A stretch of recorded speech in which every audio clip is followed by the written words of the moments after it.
What can CITEZW do for you? The Center for Innovation and Technology offers a business opportunity to engage directly with your market online.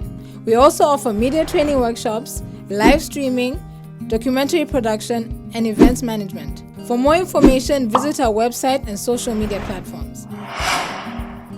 Don't forget to like, comment, and share. With CITEZW, you'll never miss a thing. Hello, and thank you for joining us on Asakhe Sports. I'm your host, Dinos Banda. Today we are joined by Lee Mangena, the man who founded CITEZW Football Club. We are going to be talking to him today, and we get to hear what are his views on women football and also his team. Maybe I can take this opportunity to welcome him. Lee. Thank you very much for inviting me. Yeah, it's a pleasure to have you on board. Lee, your team is nicknamed Sporo. Maybe before you go any further, Sporo Girls, of all the names. Sporo Girls, right? It comes from my surname, and also it comes from where I was raised.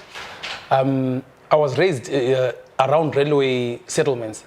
I was born in Zimbabwe, that's in Bybridge, because my father worked for the NRZ. We lived in Victoria Falls, we lived in Wange, but most of my life I spent it in Westgate, Bulawayo. You know, Westgate, Bulawayo is a railway settlement in an area called Railton near Sizinda, right? Obviously, like I said, railway, right? In Afrikaans, what is the railway? It's a spool or a spoonet. So Sporo from there is, yes, I grew up supporting a team that is now defunct called Zimbabwe Saints, but there was another one that I also liked. It was called Rail Stars. So they were either called Sporo Boys or they were also called Njanji.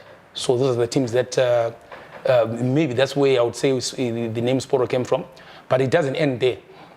I've got an uncle who left Zimbabwe in the 60s and went and became a star in South Africa. The majority of you people know him. Mike Sporo who? Mangena. Yes, exactly. So that's my uncle right there. And obviously, I become Lee Sporo Mangena. No, they say Mangena on that side, but Mangena with us here. Yes. So that's how I became Sporo. So when I started a team called CITEZW, they were called the Sporo Boys. That was before the Sporo Girls came up. So after that, it was natural for the ladies' team to be called Sporo Girls, yes. Now, so much to talk about when it comes to women's football, but maybe before we go any further, you can briefly tell us what inspired you to form the team CITEZW. First of all, like I said, I grew up supporting a team called Zimbabwe Saints. Once it went defunct, I really wanted, maybe before it became defunct, maybe to be involved with CITEZW, with the Zimbabwe Saints Football Club, but I never got to. So I decided to form mine. But I used to work for the Zimbabwe Broadcasting Corporation, and I used to run their social soccer team. So then I was removed during a boardroom. There was a boardroom coup where people thought maybe I was abusing the fans, but I wasn't. I'm not a criminal. So I still had the same sponsors that were sponsoring the ZBC social soccer team. I took that money. I wasn't stealing it. That was being given. I went and formed CITEZW Football Club, under 14, under 16, under 18, a Division 3 side. Then the ladies team followed after that. Now, from the time CITEZW was founded up to where you are right now, out of 10, how can you rate the progress? Out of 10, I would say it is 100 out of 10. You got me? Yeah, I got you there. It's 100 out of 10. I think we've done a lot for football. We've done a lot for football. And maybe the intention, hook or crook, is to continue forcing things and against all odds, make things happen. Let the girls play football. Let them scale heights. Now, you've been heard so many times voicing about women's football, your passion that you have on women's football. How important is it for you to emphasize the upbringing, or should I say, uplifting women's football? How important is it to you? At first, I just thought, when I got into women's football, I just thought it was one of those things where maybe the ladies also wanted to partake in a men's sport. But now, women's football is so much developed that I see Zimbabwe's success. We are struggling with our men's side. We've been to AFCON, but we've never been to the World Cup. But what has the ladies team done? They've been to the Olympics. 2016. Yes. Yeah. So I foresee a great success for our Warriors brand in women's soccer more than how we're going to. I think we are going to the World Cup one way or the other, whether in the age group setups or with the senior team, to the World Cup before the men's team does. And to think the ladies in cricket also, they made it to the World Cup. You see. But unfortunately, something happened and then they end up not going. Yes. But women's football is growing.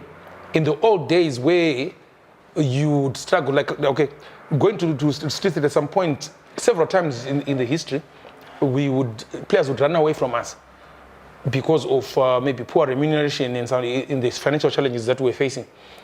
Sometimes replacing girls used to be difficult. If people ran away, you would remain with about 5 or 7 girls, and you probably spend the whole year fielding what's called a team that does not have, like in the old days, if something like that happened, you'll be forced to take any girl who wants to play football, whether they're good or not. Mm-hmm. But that has changed. There are girls that can be within our setup and then they've never actually played in an official game. Like this year, I'll tell you there's some more than 15 girls that travel with us everywhere we go. But there's simply no place for average players in our team. Yeah. So women's football has grown beyond leaps and bounds. Yeah. Now, you know the African setup, our culture and beliefs when it comes to women getting involved in sport. Do you think right now people have reached that stage of accepting women participating in football? Majority of the parents that gave us those children have accepted that their daughters play football. But I think the weakness is still in the fact way, if something was to happen, maybe a breakdown, and it's past 6 p.m. Yeah. The parent of a girl child gets more worried than if when we used to run streets at boys, they would never. Some parents we never got to know them. They never used to come and even watch their children. Okay. But with the girl child, the parents watch. They are always concerned. If it's if the game finishes at 5, and an hour later you are not, the child is not back home. Yeah. Yes, they get worried. And sometimes the most talented children are the ones that you hear after a while that the parents said no, they should stop playing football. Those that have parents that support them, those ones will be available 24/7. So those are the challenges. But in women's soccer, again, even though I said it's growing, if I fire you for indiscipline, you're my star player, you'd actually be hard to replace. But when we used to run the boys' team, if a player was lacking in discipline, if we said they should leave, there will be 30 more players to replace that one boy. And when you look at it, if you're playing in the 3rd division in boys' soccer, your chances of making it to the national team are next to 0. Are very minimal. But with women's soccer, the advantage of women's soccer is you can play amateur. If a national team coach can still see you playing in the streets and give you an opportunity to play for the national team. You see, Now, talk about the growth of the team and the challenges that you have faced with the current situation that we have in terms of our economy. How has it affected the progress? We live one day at a time. We live life like there's no tomorrow. There's no budget, right? So I can't say we have sponsors. We don't. I fund the team from my own pocket. The change money that is maybe supposed to be buying me the other things. A beautiful suit. It's a beautiful suit. Yes, I don't remember the last time I had a suit actually. With money that maybe I should be using for maybe spoiling myself with eating super lunches and all that, I'll be thinking about the girls come Saturday. So we really want sponsors, but things are tough. So this week you might find that a sponsor comes in and gives us money to travel well to Luveve Stadium, where this weekend my girls are taking on Boro Jets. The next week we struggle. So like I said, it's one day at a time and there's no budget. We know that maybe in a year we'll be using maybe $4,000 in terms in US. But we just soldier on. We get the money as we go. This week maybe this company gave us fuel. The next we move to the next company. Yes, it's different from men's soccer or maybe in other leagues where women's soccer is established, where the front shirt is possibly occupied by a corporate, right? We don't have corporate sponsors. We don't have sponsors actually. So we live from hand to mouth. Okay. But we are making it happen, yeah. Now, how has ZIFA come on board in terms of seeing Street Set grow big and bigger in Zimbabwean football? We've actually, that's some political stuff right there. Okay. We've actually had problems with the local ZIFA leadership because last year, Street Set were expelled from the Southern Region Division 1 that is run by ZIFA over something that I thought was an injustice. So from after that expulsion, we went on to form a very competitive independent league called the Ladies Amateur Football Association, of which I'm the chairman. It's got teams like Mpopoma High School, Street Set, Ntumbani High School, Pumula High School, Good Hope College, and Mtala. And a lot of teams are still knocking on our doors wanting to affiliate with us. But the local ZIFA leadership also is beginning to see and believe in our vision. So there's a possibility that the Ladies Amateur Football Association will be incorporated into the ZIFA structures next season, possibly as a feeder league to the Southern Region Division 1, because in ladies football in the province, originally was structured with a province and then a region. A region will be having, it will be made up of what? Bulawayo Province and Matabele North. But of late, there are no teams coming from Matabele North. So you found out that the Southern Region League was just a league made up of Bulawayo teams, and there was no regional league, which is supposed to be the Division 2 and without being Division 1. So far, Bulawayo is blessed in the fact that it's got two leagues. It's got the official ZIFA league and then the Ladies Amateur Football League. That I founded, yes. So at least they can allow you to run other leagues. So far, I can say this year they call my league a rebel league. Okay. But I would say if it was a game of competition and numbers, I think we beat them because we have 8 teams and counting. They have 7 teams. So yeah, I know the head. Yes, but we are not competing. We just want to complement them. I'm not mad at the circumstances that led to my expulsion. Should I get into what happened really? Or I was waiting to ask if briefly you can give us an overview of what happened. Last year was an election year. So you as a sponsorship, last year when we're playing football, different people would just come to the ground and give us things. So in this one game, one popular candidate in where we come from, I won't mention his name, came here and gave us equipment. Another independent candidate came and gave us equipment on the same day. Their rivals also came and gave us equipment. And the ref kept on not noting, right? After that, they said, you bring in politicians to the game of football. But when you're really looking at, so we're not a member of any of the parties. Like I said 2 political parties turned up plus an independent to give us equipment. So then they had a problem with that. Then another one was a fixtures blunder in which the fixtures came out saying that we were supposed to be traveling to Country Park on a Wednesday. Then they changed last minute and said, no, you're not. No, originally they said you were supposed to be playing Ubuntu on a Thursday. And then they changed last minute and said we're playing on Wednesday. So we come Wednesday, we were actually in training when we were told, you are 30 minutes late, you are needed in Country Park. To fulfill a fixture. Yes, and when we didn't, and when we challenged that, they then turned down our appeal and fined us $60, which was not a problem. In football, there are fines. Yeah, indeed. But what was crazy, they then said you are supposed to miss 3 games. Where have you ever heard of that in football? Let's say Highlanders fans throw stones at Baba Phil Stadium. Have you ever heard PSL or ZIFA saying, after that, your punishment is that you're going to miss the 3 next games? That's impossible. Okay, if we miss the games, where are the points going to go to? Yeah. You'd rather say we are deducting 9 points. If you want to do that, say you are deducting 9 points. So I simply said, that is not football. Then they said, you are challenging us, you are rude, your team has been expelled. Then we appealed to the higher ZIFA, that's the Harare. They said, I know that was illegal, but implementation in really, look, women's soccer Yes, as much as it has made progress, sometimes those people don't care what goes down. They simply said, go back and tell your chairman, verbally that is, go back and tell that chairman to readmit your team. So as long as you don't have a written document, it was impossible. So I simply also wrote an apology this year. Apology. Not saying I was wrong, but for progress sake. Yes. We are sorry, can you readmit us? Then they turned us down. I was like, okay, we are going ahead with the Ladies Amateur Football Association. At first it was made up of Mpopo High School, Street Set and Mtala, but it's growing day by day.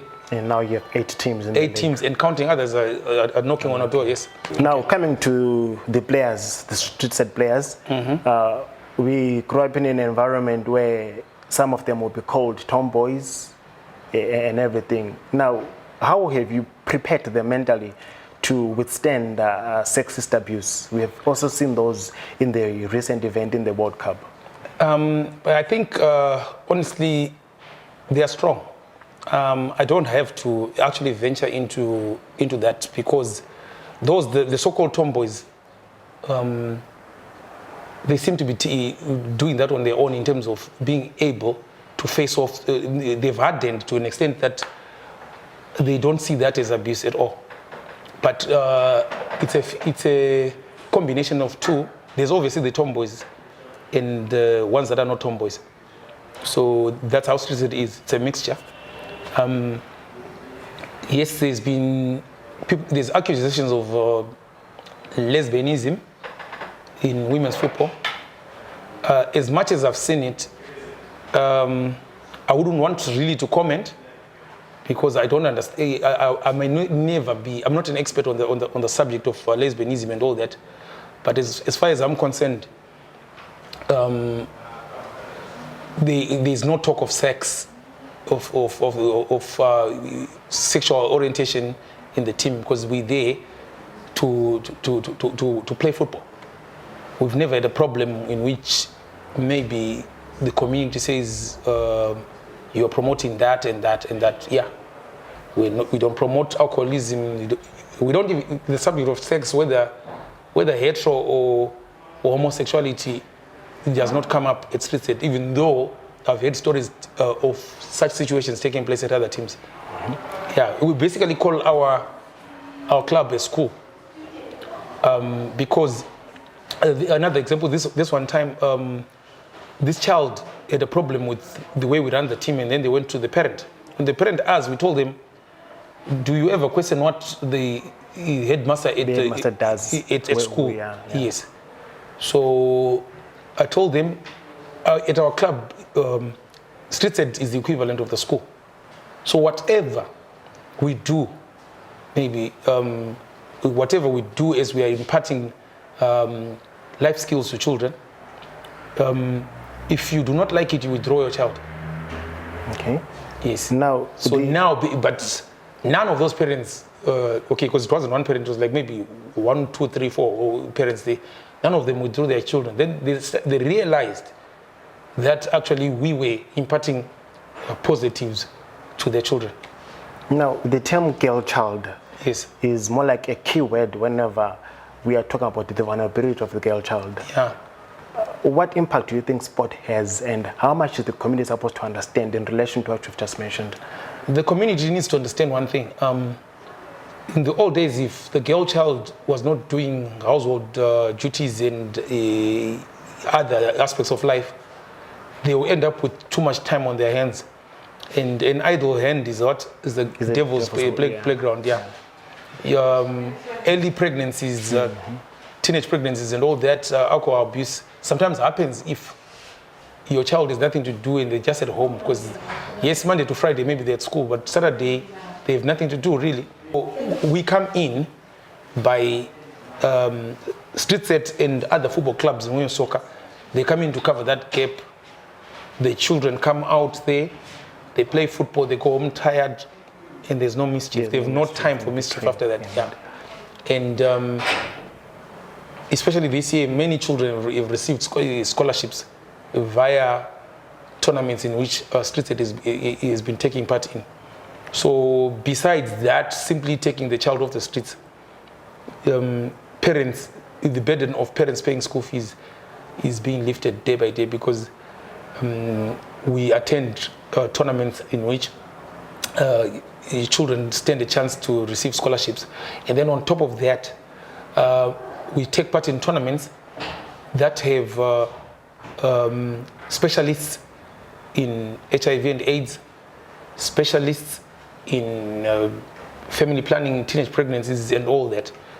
That's the difference between male football and female football. As much as female football has got its challenges, but when it comes to the NGO sector supporting the girl child, we have too many tournaments in one season related to HIV and AIDS, related to human rights, like the other question you asked about the tomboy aspect. Yes, these organizations that deal with human rights. Yes, you're a tomboy, but should you be abused? Yes, so this is where these organizations come in, and they fund some of the tournaments that those children play in, and at the end of the day, it also boosts their confidence. Yeah. Now, from the same sponsors this year, I don't know how many times we've camped in professional camping facilities without even paying a cent, but via those sponsors, yes. But again, it does not make the club rich because the bank balance is still zero, because that money goes straight to the activities. Yes. Now, so much of the challenges faced, but the path has to be maintained. What are the plans for StreetSet going forward? StreetSet is so many plans. Maybe another one is to turn it into a non-governmental organization. Another one is to turn it into a private limited that runs businesses so that it self-sponsors itself. Yeah. And possibly intends to employ our players so that we don't lose our players to other teams. We have dreams about owning a team bus for easy travel so that we can play football anywhere we want across the country. And plans about having our own sports club. Right now we're based in Sizinda, and when I mentioned where the team was formed, I forgot to tell you it was formed in Keta. We only moved to Sizinda after a school bought the community ground that we used to use. There's a very beautiful primary school that took over our former home ground. Then we moved to Sizinda, where the Sizinda community is really supporting us. But we also dream about our own sports club. Now, you mentioned high schools, Bob Homer, you mentioned Ntumbane. Say there's someone watching right now and they want to know the criteria of joining StreetSet. StreetSet is open to any talented female from possibly grade 6 to maybe 50 years if they're able to play, 60 years if they're able to play, yes. But naturally, our kitchen area, I would call it Blawa South because it's Ihlati High School, it's in Nkulumane High School, and the team that formed, the school that formed StreetSet is Montrose Girls High. So we get players from Montrose, which is across Plumtree Road. We get players from Ihlati High School, get players from Nkulumane, get players from Mandwandwe High School. We get players from Mganwini. Yes. So that's our catchment area. But we also have players from across Bulawayo. Beautiful. Yes. So, but majority of the times we have, the majority of players that we have come from the school system. But we do have, what you call it, people that are not employed. We do have players that come from that are employed, that only come for games and all that, yeah. Yeah, thank you. Thank you for all that you've shared with us, Mr. Mangena. Hoping that everything's going to go well with you. Our motto is all in, all out. Yeah. And what's the next game? When is the next event? We are actually playing Boro Jets in the Zifa League. In the Zifa League, we campaign as Ubuntu Football Club. Okay. And then we are StreetSet in the Ladies Amateur Football Association. So, because we are now in partnership with this franchise called Ubuntu from Country Park. They had almost gone defunct. They'd been abandoned by their players, so we joined hands with them. So so far in the Zifa section, we've played 4 games, 2 draws, a loss and a win. And we're left with only 2 games before the season ends. So we're playing Boro Street Jets, and after that we're playing We Are in Friends. And we found that team on 0 points. So far we've earned them 6 points. Okay. And when you look at the log, the best we're going to finish, because we were bottom of the log standing. Now we are second from bottom. Ubuntu is now second from bottom. And if we win the remaining games, yeah, we might end at third from the bottom, which is a good achievement considering we found them on 0 points. Yes, they're on base level. Yes, but we're actually playing like a championship side, because we actually came and we held New Orleans twice. The big name in women's we football. drew against ZRP. Our draw against ZRP actually disrupted ZRP because they were on top of the log standing. Then they were overtaken. After that draw, they were overtaken by Borough Street, who have been on top of the log standing since then. But guess what? If we are to beat Borough Street this week, we might actually give ZRP another lifeline. We are adding drama into the league. Yes, it's like a soap opera, full of drama, like a soap opera. Yeah. So much to talk about, Mr. Mangena. Thank you for joining us. Thanks, Maggie. Now, there you have it from Mr. Mangena talking about women's football here in Zimbabwe. Amid the challenges, Street Set looks to build more than they can ever imagine. Thank you for joining us on Asakhe Sports, and until you join us on yet another beautiful episode, ciao, ciao.